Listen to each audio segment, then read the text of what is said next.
if you didn't see me when I was standing up there, I was like shaking really like a lot. So yeah. They want us to be like the girls in the movies because they're skinny, tall, and blonde. And because I'm not like the girls in the movies, I'm nothing but wrong. Boys these days aren't what they used to be. They're fuck boys and they think they deserve everything. Growing up, I dreamed of dinner dates, soulmates, and love at first sight. Not guys sending snaps when they can't sleep at night. I never thought it'd be the way it is. My 5-year-old sister doesn't deserve it to live in a world like this. 12-year-old girls search for love in guys twice their age. It's ridiculous. This chapter is BS. When can we turn to the next page? I'm sorry. The reaction from the students was pretty overwhelming. Yeah. So you know you inspired them. You spoke to them. I guess so. Everybody said that it was really good, so I was like, oh, thank you. I was really nervous, and I was just, in that moment, I was like, maybe, I guess so, you know, why not? Yeah. What can I lose? You're gonna keep writing. Yeah, I love writing.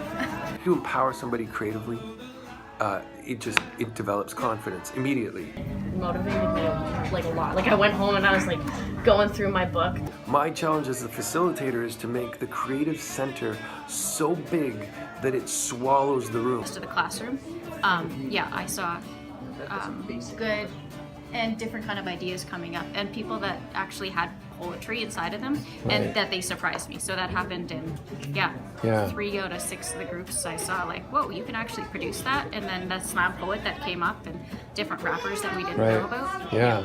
I've been writing slam poetry before I ever got here. Oh no, never. Really? Never. What? Holy moly! Hey. Okay, that blows my mind. I thought for sure you would have. The room was dark, and we were in bed. The Killers were playing quietly on the record player. I thought, hey, maybe it'll be okay. And then it slowly stopped. I felt their cold hand grab mine. The rush of fear ran throughout my body. I whispered, don't do it. Suddenly, I was pulled towards them, and it began. My limp body was forced on top of them as I wept. I tried fighting, but in that moment, you become numb. You just pray for it to stop. Being in that position makes an atheist pray for Jesus. I asked myself the entire time, why are they doing this? I said no, I said no, I said no! I said no. When did that become so hard to understand? It's so simple, it's 2 goddamn letters. I don't care how much you want it. I don't care how long you've waited. Consent is sexy, my friends. Your peers will say, well, did you really say no? It could have been worse. And the dreaded, well, what were you wearing?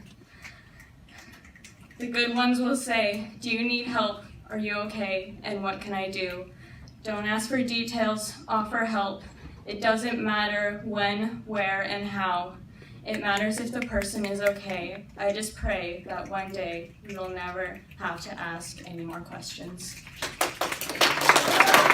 Okay, so what was the session like for you? Like, were you surprised about anything? I was really surprised about like how I was able to like write the slam poetry and how I was just able to just let all my emotions out. Because I'd never really done that before. Wow.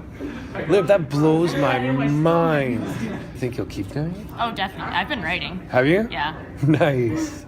Oh, that's awesome. Neat to see the generation of ideas and how I think it's a really challenging art to try to help kids engage in a creative process to begin with, let alone try to do it with a group of 30 kids. And I saw a lot of engagement with my group, which was cool. Because creativity requires risk-taking, and that process is really the most fascinating part of what this is all about. Fear not, little ones, you do you, and dread not the troubles of yesterday and the dread of tomorrow.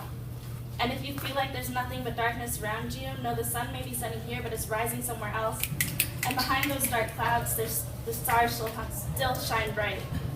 Because when my body is sick, it is an excuse, but when my sadness is acting up, I have no reason to miss school. I have no reason to hand in homework late, and the thing is, my mom will not call in and say, I'm sorry my daughter is feeling sad today, so she can't go to school. Please excuse her. Please excuse her self-hatred. Please excuse her sadness. Please excuse herself. And I do not like how some teachers will not accept mental illness as a reasonable excuse because brains get sick too.